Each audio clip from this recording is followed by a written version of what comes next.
Yo, dahil ESL yung latest tournament na gumamit ng new emblem system, kaya pag-aralan natin kung sino-sino ba yung mga explainer na ginamit doon at ano yung mga emblem na ginamit sa kanila. So sa number 7 spot, ito yung mga hero na isang beses lang ginamit. Usually, ito yung mga hero na flexible, pwede sa ibang role. Kaya lang ang nangyari, nakakita sila ng hero na mas bagay sa lineup nila or mas pangontra dun sa pick ng kalaban.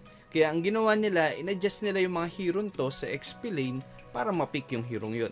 Unahin na natin si Ruby. Si Ruby dahil sa lawak ng CC niya at saka sa tuli ng cast animation nun, madalas siyang pinapangontra sa mga hero na tuloy-tuloy yung skill. Halimbawa si Cho at saka si Pakito o kaya yung mga hero na matagal yung cast animation ng skill. Halimbawa naman nito si Kufra o kaya si Kadita. Ito naman yung emblem na ginamit kay Ruby. Syempre, Fighter Emblem at saka Festival of Blood para sa Spell Vamp dahil binago na yung passive niya. Tapos, pampakunat naman, Firmness, at saka para sa Sustain, Brave Smite. Lipat naman tayo kay Grak. Si Grak, ang ginagawa naman kay Grak, pagka nilalagay talaga siya sa XP, pinapataas yung physical attack niya dahil sa passive niya na habang tumataas yung physical attack mo, tumataas din yung physical defense mo. Kaya usually, damage talaga yung binibuild sa kanya. Ganito naman yung emblem na ginamit sa kanya. Assassin emblem para sa penetration, tapos yung unang-una yung movement speed kasi pumapatong din to sa passive niya pagka nakadikit siya sa wall. Tapos yung pangalawa naman, Master Assassin, ito naman para mas masakit yung first skill niya pag china-charge niya, lalong-lalo na sa laning phase. Pagka tinangkihan ng kalane mo, medyo aaray talaga. Tapos lastly, Lethal Ignition. Dahil damage build ka nga, kaya kaya mo namang i-proc yan. Make sure lang na sa wall mo iuuntog yung kalaban para double damage kagad, saka mo bibitawan yung charge mo. Kasi pag hindi malapit sa wall mo pinatamaan yung target mo, yung knock-up lang yung magiging damage ng ulti mo. Kaya kailangan mo pang gamitin yung Power of Nature at saka yung Barrier para pang trigger sa Lethal Ignition.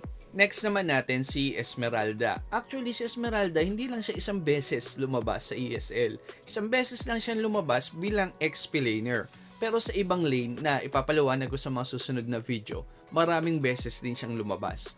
So yung XP lane Esmeralda, ang ginawa nilang build dito, naka-support emblem. Dahil dun sa healing effect na bigay nung support emblem. So ang mangyayari, yung mga shield na kino-convert niya papunta sa HP niya, mas malaking HP yung binibigay sa kanya nun. Tapos binawi na lang yung pagkuha ng mana dun sa huling emblem which is yung Impure Rage. Kinuha nga din pala niya yung movement speed sa unang-unang talent, tapos syempre tenacity pampakunat dun sa pangalawang talent.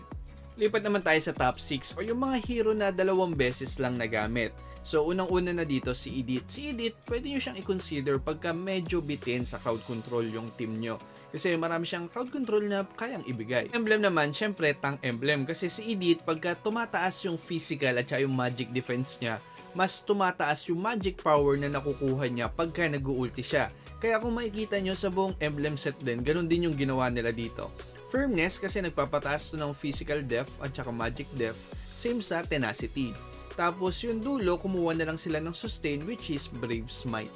Lipat naman tayo kay Yuzong. May 2 emblem silang ginawa kay Yuzong depende sa role na gagampanan niya. Una dito yung assassin type o yung role mo lang talaga is patayin yung phosphor o yung marksman ng kalaban. Kaya ang ginawa nila dito sa emblem, kinuha nila yung assassin emblem para sa penetration tapos kumuha din ng rapture. Pagtapos niyan, kumuha na sila ng sustain which is yung Festival of Blood at saka yung Brave Smite. Yung isa naman, medyo hybrid. Medyo mas nakadepende siya sa sustain mo. Kaya ang ginagawa nito, stack back lang. Kumuha siya ng Fighter Emblem at siya ng Festival of Blood para sa sustain. Tapos, binawi niya yung movement speed naman dun sa una at sa huling emblem. Para makakadistansya siya tapos makakalapit din siya at the same time. Pero, hindi siya yung tumatangke. Lipat naman tayo kay Dairot. Si Dairot, pinantatapat siya sa mga hard tank na XP laner. Halimbawa si Uranus at saka si Fredrin kasi nauuso na naman ngayon yung mga assassin na jungle. May 2 emblem akong nakitang ginamit sa kanya. Una yung assassin type na may kasamang movement speed. So ang ginawa dito, kinuha yung penetration sa assassin emblem, tapos kumuha ng Festival of Blood para sa sustain. Tapos movement speed na yung ginamit dun sa unang talent. Sa pangatlong talent, quantum charge para din sa movement speed. Ang concept kasi nito, Uranus yung magiging katapat niya at malamang tatakbuhan lang siya ng tatakbuhan ng Uranus. Kaya binawi niya yung movement speed panghabol sa Uranus dun sa emblem. Yung isang emblem set naman, mas sustain kasi Fred rin naman yung naging katapat niya dito. Kaya ang ginawa niya, fighter emblem para sa spell vamp, tapos kumuha siya ng movement speed. Sa pangalawa, hindi na spell vamp yung kinuha niya, tenacity na yung kinuha niya para mas makunat siya. Tapos yung pangatlo, brave smite para sa sustain.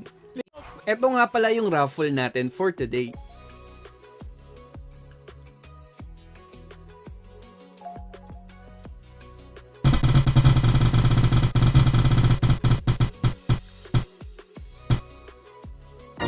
Message mo lang yung Facebook page natin para sa premyo mo. Kung bago ka lang sa channel natin, namimigay tayo ng emote, name change card, starlight at mga epic skin. Kailangan mo lang mag-comment ng kahit anong connected sa topic natin para ma-share mo din yung insight mo. Tapos lahat ng comment, ira-raffle natin for the next day. Lipat naman tayo sa top 5 spot. Ito yung mga hero na 3 beses naman nagamit. So, unang-una na dito si Uranus. Si Uranus, maganda talaga siya pagka walang panggilid yung mga kalaban nyo. Mag-a-apply ka lang ng pressure sa side lane, tapos pag may nag-react, saka sasama sa clash. Kaya ang naging emblem set ni Uranus dito ay yung common emblem para sa mana, movement speed, tenacity pampakunat, tapos syempre para sa sustain, brave smite. At kasama naman ni Uranus ay si Joy. Si Joy naman, burst type siya, kaya kung tingin nyo kukulangin kayo sa magic damage, pwede nyo i-consider na gamitin sa XP lane si Joy. Ang ginamit na emblem sa kanya ay Assassin Emblem para sa penetration, tapos yung unang-una, Rapture para din sa penetration, pero pwede nyo ding i-consider yung agility dyan para sa movement speed. Tapos, Weapon Master para sa late game damage at saka Lethal Ignition. Dahil sa passive ni Joy, sobrang dali lang matrigger niyan pagka nagda-dash-dash ka o kaya pag naka-ulti ka. Lipat naman tayo sa top 4 spot o yung mga hero na 4 na beses din ginamit sa ESL. So, unahin na natin dito si Lapu-Lapu. Normally, fighter emblem naman talaga yung gagamitin mo sa kanya para sa spell farm. Tapos, yung unang talent, it's either Vitality kung gusto mo magpakunat or Rapture para sa damage. Yung gitna lang talaga yung pag-iisipan mo dito kasi pwede ka mag-tenacity o kaya Festival of Blood. Ganito na lang siguro yung isipin nyo. Kung tingin mo kaya mo namang isustain yung mga damage ng kalaban, hindi ka naman nila kayang i-burst sa early to mid game, pwede mong kunin yung Festival of Blood. Pero kung too much yung damage nila, tingin mo kaya ka nilang i-burst pagka tumalong ka sa kanila gamit yung ulti mo, syempre gumamit ka ng tenacity para mas tumaas yung chance na makasurvive ka pagka kinombo ka nila. Tapos, matuloy-tuloy mo din yung combo mo para bumalik naman yung buhay mo gamit yung spell farm. Tapos, lastly naman sa huling talent, syempre, Brave Smite. Next naman natin si Terizla na isa talaga sa mga nakinabang dito sa bagong emblem system. Maganda siyang piliin pagka kailangan nyo ng pseudo tank na haharap para sa inyo. At saka maganda din siyang i-consider pagka yung kalaban nyo matagal yung cast animation ng skill. Halimbawa yung ulti ni Kufra at saka yung ulti ni Kaditak. Kasi pag nag-ulti ka sa kanila, medyo nahihinto-hinto yung cast animation nila kaya nakakancel yung ulti nila. Pagdating sa emblem, syempre, Festival of Blood at saka Fighter Emblem para sa spell farm kasi solid na solid yung pag winawas-iwas mo yung martilyo mo.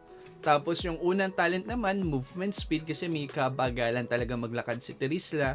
Tapos yung huli, syempre Brave Smite para sa additional sustain. Next naman natin ay si Glue. Simple lang din yung kay Glue, common emblem para sa mana. Tapos yung unang talent, movement speed, tenacity pampakunat, at syempre Brave Smite para sa additional sustain. Ang isang variation lang na nakita ko dito ay imbis na Brave Smite yung ginamit, gumamit siya ng Concussive Blast para naman mas matuloy mag-clear at mas matuloy siya maka-backup sa mga kakampi niya.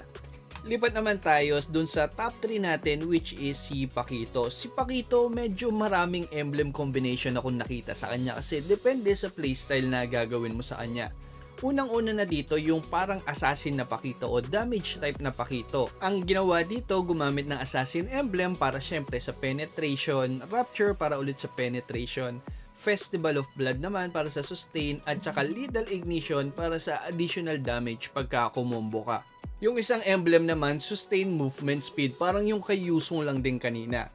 So, ang ginawa dito, Fighter Emblem at saka Festival of Blood para sa sustain. Tapos, movement speed naman yung una at saka yung pangatlong talent. Kaya kumuha siya ng agility at saka quantum charge.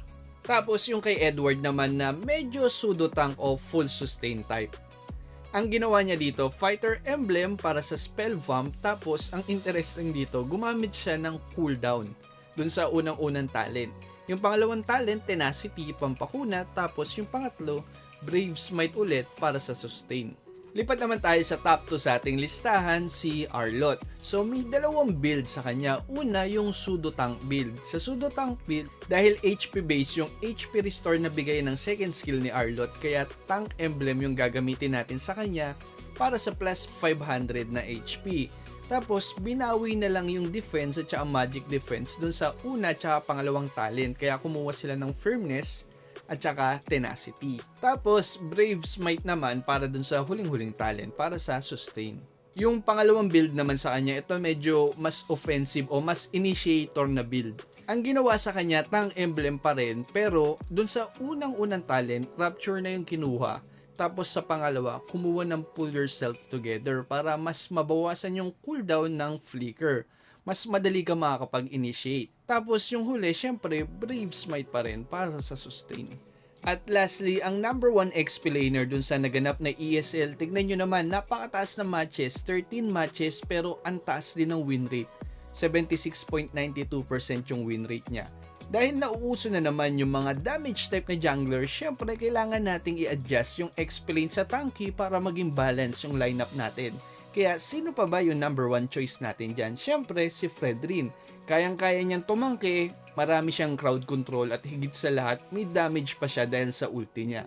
Kaya best candidate talaga sa XP ngayon si Fredrin. Pagdating naman sa emblem, dahil gagawin nga natin siyang tank, kaya syempre Tank Emblem yung gagamitin natin sa kanya. Tapos yung una, pwede kayong mamili sa tatlo. It's either Vitality para sa HP, Firmness para sa defense, or pwede kayong pumili ng movement speed. Sa pangalawang talent naman, Tenacity, tapos dun sa pangatlo, may dalawang choices din kayo. Kung kulang yung team nyo sa wave clear, pwede kayong kumuha ng Concussive Blast. Pero kung hindi naman, mas kunin nyo yung Brave Smite para sa sustain. Abangan nyo yung ibang ranking sa ibang role dun sa mga susunod kong upload. Kaya yun na lang muna sa ngayon. Salamat sa panonood.